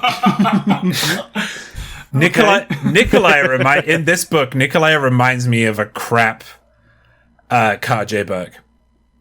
Okay, so for the audience at home, definitely not me. Who is that? Carl J. Burke is the guy in Aliens who lies to Ellen Ripley about her daughter being dead, and that they're going to the planet to save the family, LV-46, from the families from the xenomorph nest that is there, or potentially there, etc., etc. He's just a piece of crap. He basically is all about the money, and very much like Nikolai from the Resident Evil 3, the most recent one, where he's all about money. He's all about kind of trying to go to people and say, this is worth something, and I'm going to take it. You know, and if you're not with me, then you're against me. Has a significant dollar value. Exactly, right? But in the book, I want to explain something actually quickly first before I talk about the book. Carl J. Burke's backstory, he has a backstory where basically he was brought up in a very, very crappy family kind of upbringing. I'm not going to go deep into it, but he was like, it was a really crap like history. That's the kind of stuff we should have heard from Nikolai. Why, you know, we should have heard some origin stuff, so it connected us to why he was so wild. Like, why he had all these very strange and, like, completely insane ideals and morals. Right? Because if you don't connect it to something that we can relate to, like, in terms of him, like, suffering any kind of pain, right, then we cannot connect to the character. And that was, like, a big kind of problem. Or you just don't do that at all. Like, you do what Resident Evil 3 did, the most recent one, and not explain anything. Like, you just keep it surface level. He was all about the money. Like, you don't go deep into his psyche, and you don't start talking about, like, how he was, you know, he wanted to sexually assault Jill, like, which was so out of the blue, Oh, I Like, forgot about that. Yeah, like Oh, it was. I remember reading that back in the day. Now, God. It was so out of the blue, like because we hadn't heard anything like that from him. Well, yeah, he actually kind of almost makes a similar comment about someone earlier in the book, and then decides, you know what, I'll just kill him because I don't have time to fool around with it. But it goes. You're right. Like this is steps above. Like it comes out of nowhere when it does actually happen. And like he ruins just it a bit. it does. Yeah, and it's like you could have kept it at surface level. He was just cartoony bad guy, you know, after money, and yeah, you've already laid the plan, you know, the foundation of him being like a watchdog, part of the Watchdog Initiative or whatever it's called, right? So you could have just kept it there, right? You didn't need to go any further than that. Like we already hated the guy. He was already selling out and killing everyone, and now he has aspirations of being a rapist as well. Oh, fantastic. Exactly. It was it really didn't need to be said. And the reason why I'm making the comparison is because like Carter J. Burke does have a backstory, and I do understand why he did what he did, right? I mean, you have to go into further extent, like expanded universe stuff, right? But we don't have that with Nikolai. Like, we don't have that at all, right? So you can't really understand why they did it. But even then, Carter J. Burke in the movie, he's a capitalist pig. Like, that's who he is. Like, it would have been fine to just make it so Nikolai was a capitalist pig, like, and was just after him for himself and was just wanted more money. We got that. You didn't need to make it any bigger than it was. Yeah, like, I think they kind of nailed that perfectly, like, in the remake, where he's like, oh, no. You print money. I like money. Yeah. That was like exactly perfect. the line I thought of. Yeah. Like he sees Jill being infected by Nemesis, and obviously something bad is happening to her. But he's just thinking, I wonder how much money I can get out of this. Yeah, right. As opposed to the late book Nikolai, where it's a little bit seedier, it's a little bit tasteless. It's like, you know, that could have been more of a Brian Irons thing. Yeah, exactly Disgusting. that. Yeah, it's. I know, you know, S.T. Perry has said in an interview before that she likes her villains to be really evil, but it's like, at a certain point, they all kind of just become the same evil when you do that. When they're all lunatics that suddenly get, sexually disgusting as well. They're all kind of become the same character. Yeah, like, Wesker kind you of got throw like that in the everything at Code the wall. Veronica one, I remember. Right, We won't spoil that, because that'll be a topic for you guys in the future. But yeah, absolutely. there's some moments where they all the villains kind of start ending up being the same in many ways, I feel. Yeah. God bless Ray Renton and his inability to be a competent director of the planet. Not to go back a novel, but he's just like a guy who has aspirations of being like Trent as this aloof, mysterious badass, and just completely fluffs Gets it. drunk. I'm going to just get wasted now. That's a really good idea while I'm being trespassed on. Yeah. Let's talk about some of the other characters then before we move on. Steve, since you started us off on characters, anything else stand out? I guess, you know, Jill and Carlos being the other major ones in this book. I actually think they both are very good. Like, it is unfortunately there is a weird blurring of lines now where I'm seeing between Catherine Dishes and Nicole Tompkins' performances of the same adventure, and this is like an amalgam of all of them, and I really like it. Like, Jill is 100% on point for me. She's stressed. She's tired. She's got PTSD. There is actually a funny bit at the start where she says how she hasn't slept in 3 days, having just woken up from a nightmare. But we'll ignore that bit. Yeah, actually. I especially love the bit where Nikolai is currently thinking, I'm going to sneak up on Jill, I want to get, and then like she immediately appears behind him with a revolver to the back of his head, like, yes, please. Like, it's just a fantastic way that she knew was there the entire time and gets a drop on him. It's great. She's not intimidated by Nemesis in the slightest, I feel, which is actually probably on par for the way she's portrayed in the games as well. Like, she just knows that he's a threat, he is dangerous. She doesn't, fear him, I don't think. Which is funny, really, when you think about it, because she's like, at the start of the novel, she's terrified of the thought of seeing another tyrant, and then she sees arguably a bigger, badder, scarier, studlier tyrant, the leather daddy, and it's not really doing much for her, is it? Carlos, love him. Again, it's a weird amalgamation of 3 and 3R, but it's just something so charming about him in this. Like, he's just a good soldier dude trying to do right by people, and then he gets betrayed, and he goes, oh, well, I guess I'll just have to side with Jill, darling. Like, at no point laying her down, goes literally into an exploding hospital to get a vaccine, and he has the dumbest look imaginable, actually, now I think about it, because the vaccine just stumbles into his pocket pretty much, doesn't it? Because Nikolai drops it. Yes. Yeah. Okay. Yeah. No, plucky dumb luck as well. I can accept that. Although he just kind of like, I'm going to distract Nemesis now. Is the ray gun ready? Yeah. Bless Cheers, him. Mum. Let's go.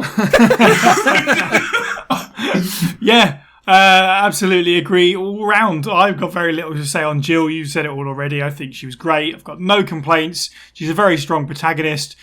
S.D. Perry writes her well. Yeah, absolutely nothing more to say than that. She's really, really good. Remake 3 Carlos is so good that for a while I was reading all of Carlos's dialogue in this book as him. Yeah. And not OG Carlos Oliveira. I had to forcibly switch, grab that thing and turn it back in my brain.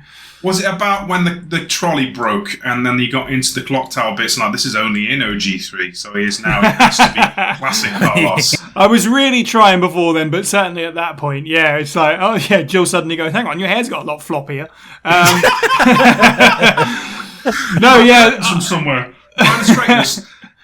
Yeah, Carlos was great. Carlos was great. He was just a wonderful sort of hero of the story. I really liked the fact that S.D. Perry played out Carlos's end of the communication scene from early in the game where Jill hears him in the RPD. And in the book, we get him sort of sending that communication out from the sales office or the press office, I think. And he's so far the only character clever enough to immediately assume that Trent is working for Umbrella.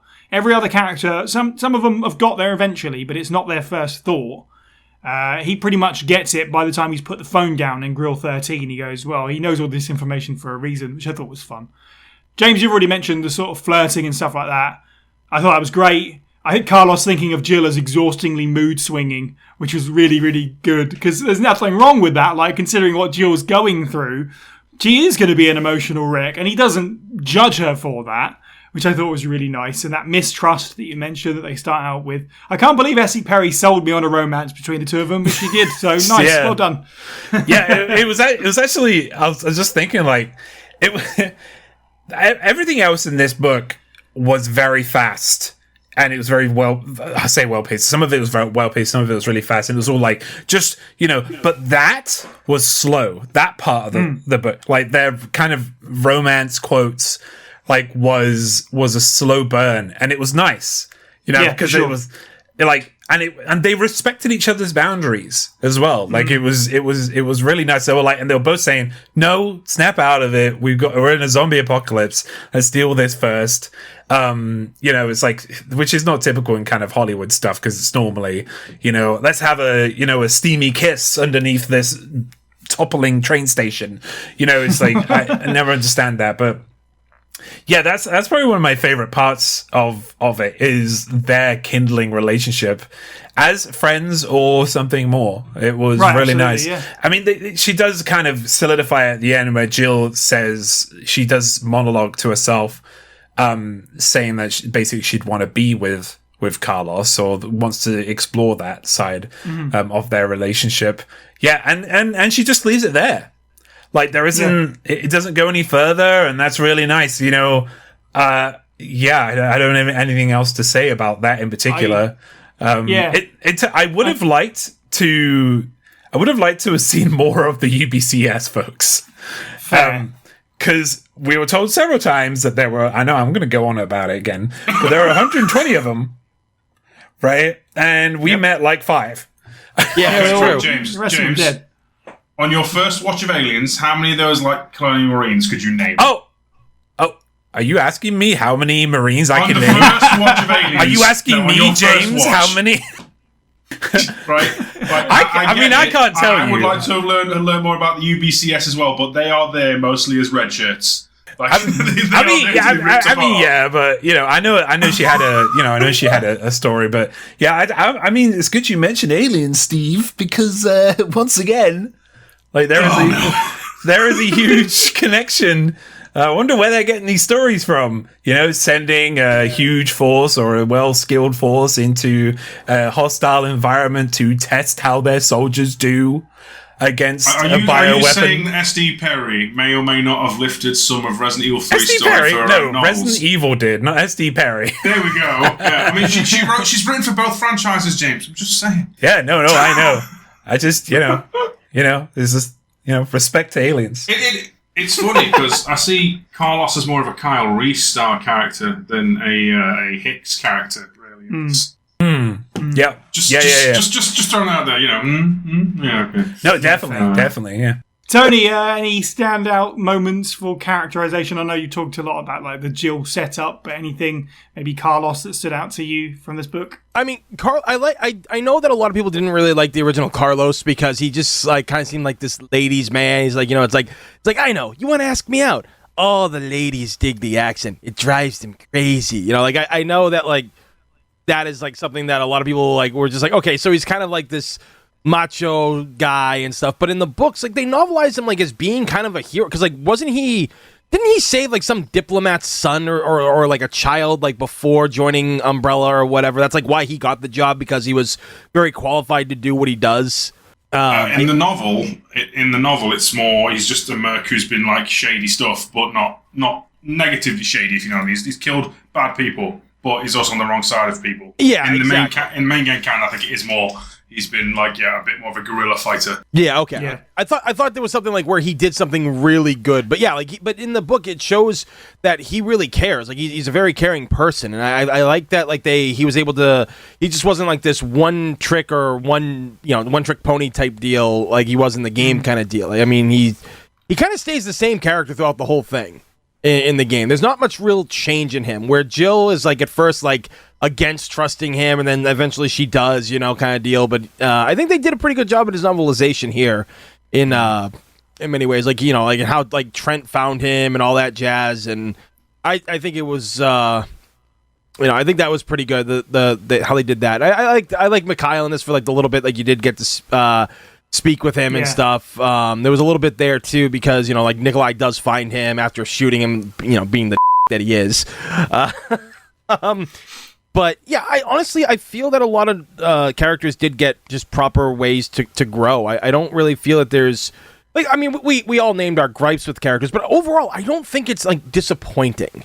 I don't think any of us were really extremely disappointed, other than like with like Nemesis getting nerfed and stuff. But I just think that the characters were very enjoyable to read because it was a good way to expand upon characters who, let's face it, some of them did kind of need it. Nikolai didn't need it as much, but I think that, Jill and Carlos did need it, and they got it.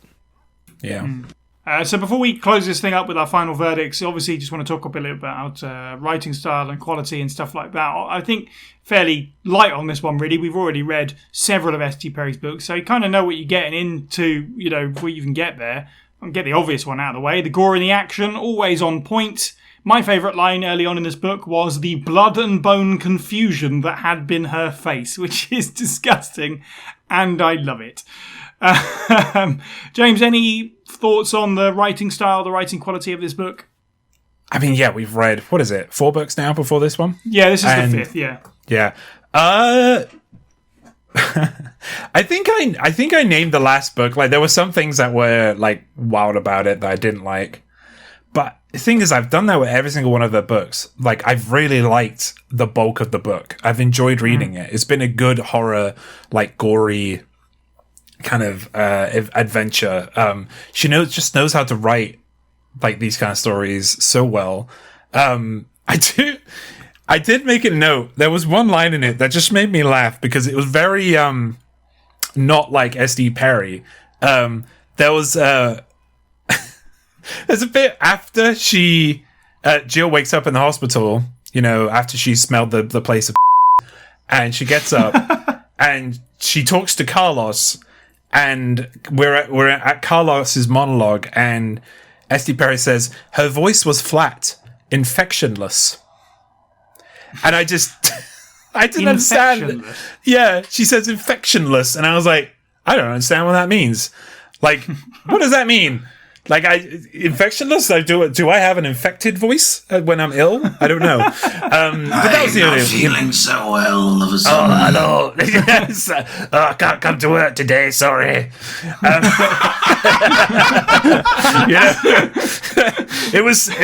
It just made me giggle. But otherwise, like, it's well written. I love how she does I tell you, my favorite bit was right at the end. I mean, we hated him anyway, but when Nikolai, without any pomp or ceremony, was just ripped apart. You know, it was. To be fair, he went an interesting route with the canon choices, and I'm okay with that. The Nikolai ripped apart ending is a nice surprise. Yeah, and I guess if people consider the books as canon, I mean, Nikolai is not alive. You know, so yes, and I just love that bit where he was just ripped apart. I was like, yeah, that's a perfect ending for this absolute wumble, you know?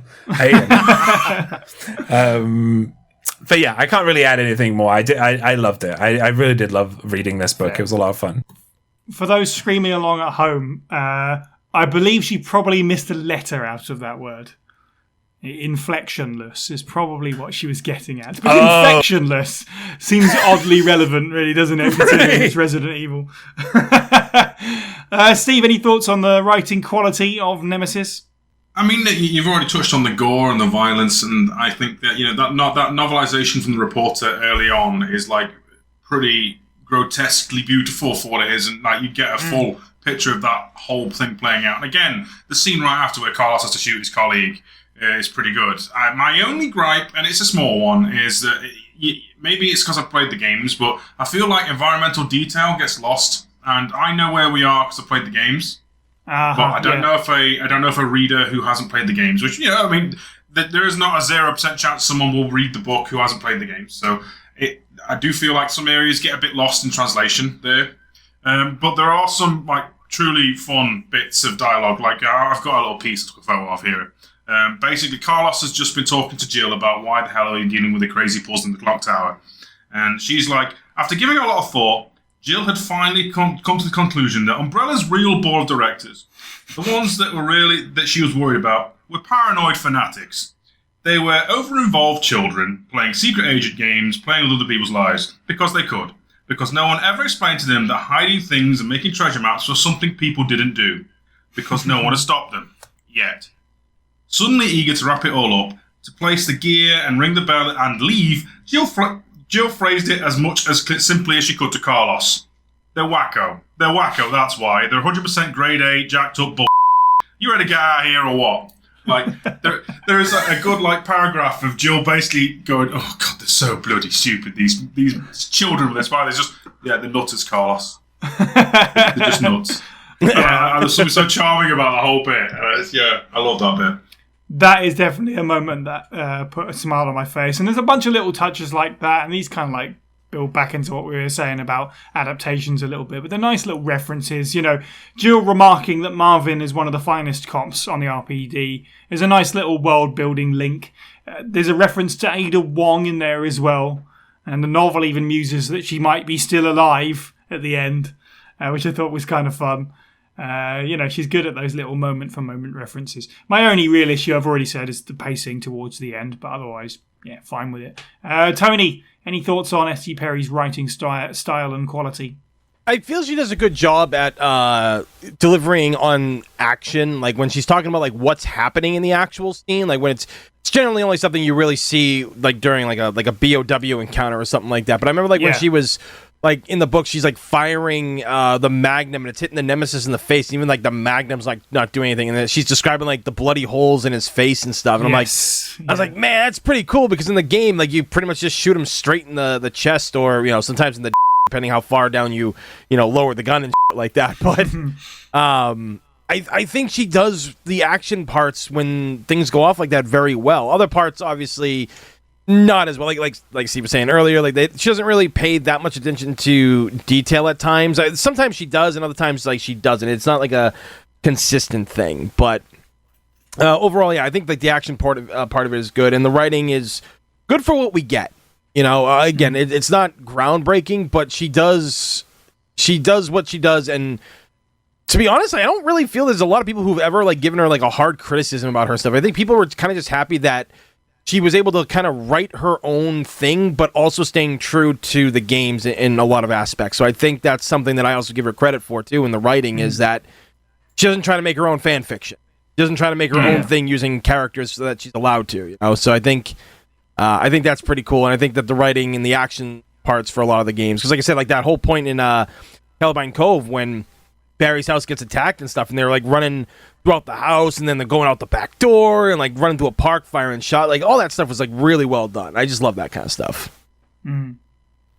Okay, let's conclude with our sort of final verdict on it, which is interesting that you mentioned that you don't think many people have an issue with S.D. Perry's writing. At least from a quality standpoint, I would agree with you. Yeah. But I think it's interesting. I think the further that we go into this series, I find that people are way harsher about these books than necessary, because some people really hate them.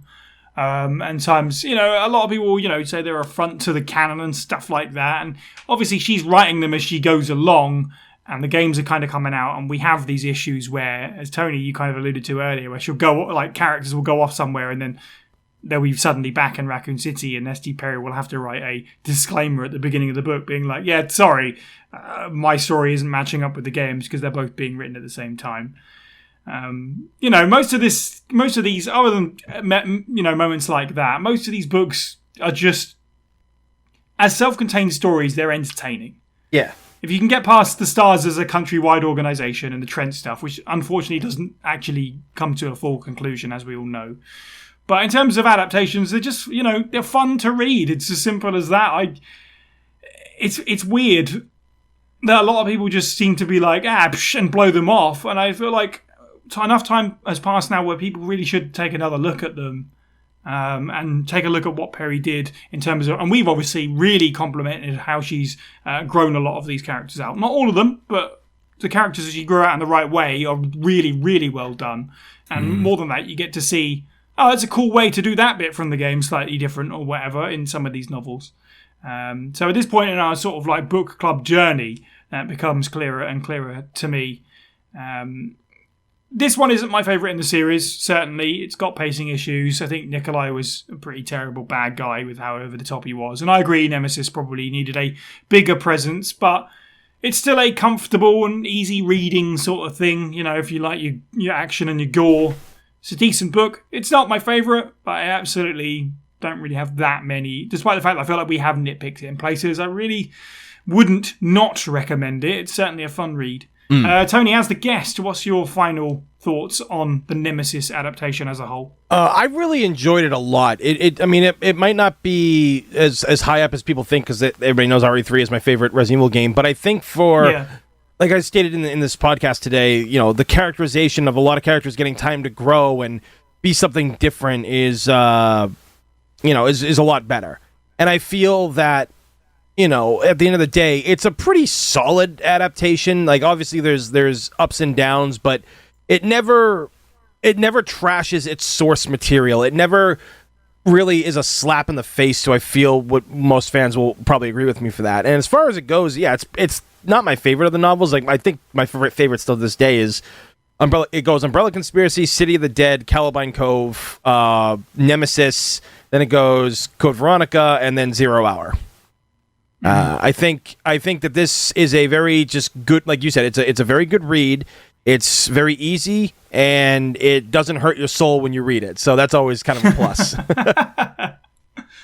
that I have much of a soul left, but Steve, final verdict on Nemesis? Honestly, I had a good time, and this is coming from the guy who I feel like I've been criticising it non-stop, and that's only because I criticise things I love. It's just the way I roll. Everybody, Steve's a grumpy old man and gets to do that. It's also his birthday tomorrow at time recording, so he's even grumpier, even older. But no, it's strange. I feel like if you're a fan of Jill in any particular capacity, this is probably a book you should seek out. If RE3, specifically classic RE3, is a game of big nostalgia for you, I think you should seek it out. If you are, like us, just a big fan of the written word and also some Resident Evil style stuff, it's also a fun time. Like, it's not the best novel, but I will also say it's not the weakest, if you know what I mean. Like, you just go through it, nom nom nom, like popcorn. My only gripes with it are, in the greater context of things, small ones, which is strange, really, because I've literally complained for about an hour and a half about it. No, we've all done it. Yeah, it's a fun time. I would argue that the only thing the book really does a disservice to is the latter stages of Nikolai's character and Nemesis, which, you probably shouldn't look up Nemesis in a book about him, but it's more about Jill escaping the city than anything else. So it gets a pass. Plus, Carlos is like a sweet young boy trying to save the day. It's nice. James, any final thoughts on the 5th S.D. Perry book? Like Tony said, like I really enjoy. Like we're getting it more with the more recent Resident Evils, but the like more characterization, better, like more fleshed out characters rather than just being like these one-dimensional, one-liner characters that we see on screen. And the books give us that. Each one has given us that. And this one, I think, has probably given us... I feel like because we haven't seen Jill in any new stuff like for a very long time, I feel like this book like gives us what we need of Jill, as well as giving... Jill fix. Yeah, as well as giving us like quite a lot on Carlos too. Especially, I feel like people... If you have played Resident Evil 3 and you want more stuff like Resident Evil 3 in terms of characterization, you should read this book. You know, and like you did, because I did the exact same thing, Si, where I replaced... I kind of replaced the old Carlos with the new Carlos, and it kind of made it a cooler experience as well. Like for me, while I was reading it, that kind of happened about halfway through, as well as kind of the Jill personification as well. Yeah, I feel like this this book is it's like the games. This book is not the favorite, but it's still something that a lot of people are going to like. Yeah, I can't really say much more than that. It's an SD Perry book. It does well. It does have like some problems with its pacing. And yeah, it has, you know, I mean, you know, Nikolai is kind of trash, towards the end, but it's also really nice to get like there were really cool bits with Nikolai as well, where he was like running around, like employing his master plan, you know, Dick Dastardly style. Like that was that was pretty cool until we got nearer to the end. But overall, it won't be liked by it isn't the best, but I think everybody who is a Resident Evil fan will like it.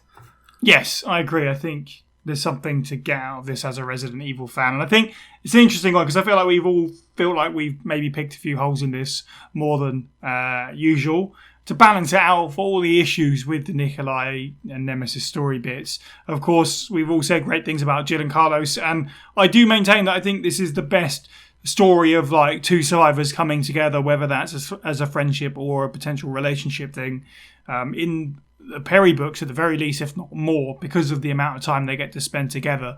So, you know, focusing on that part of the book, that's really, really well told. So, nothing else remains for me but to thank our contributors, our patrons, and our listeners. Join the First Aid Spray Discord server to become part of our community and hear the show early and unedited. And don't forget to follow us on Twitter, Facebook, Twitch, Instagram, YouTube, and TikTok. All of these links and all of our content can be found at faspraypod.com. You can listen to the podcast on YouTube, Spotify, iTunes, and all good podcasting apps. And if you like what you hear, please do leave us a review where you can and spread the good word.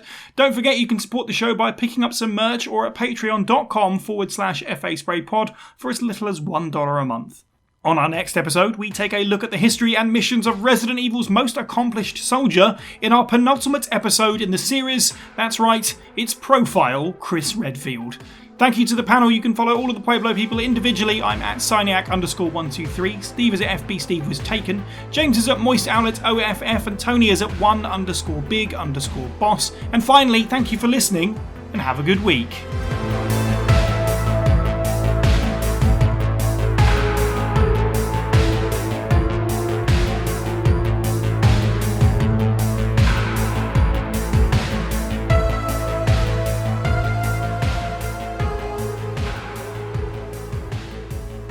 I kind of feel that his Aliens is like my Die Hard. You start talking Die Hard stuff, and I go off.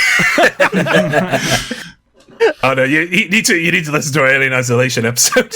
I do. I've got so much to catch up on. I just started crying at the end. It was okay, yeah.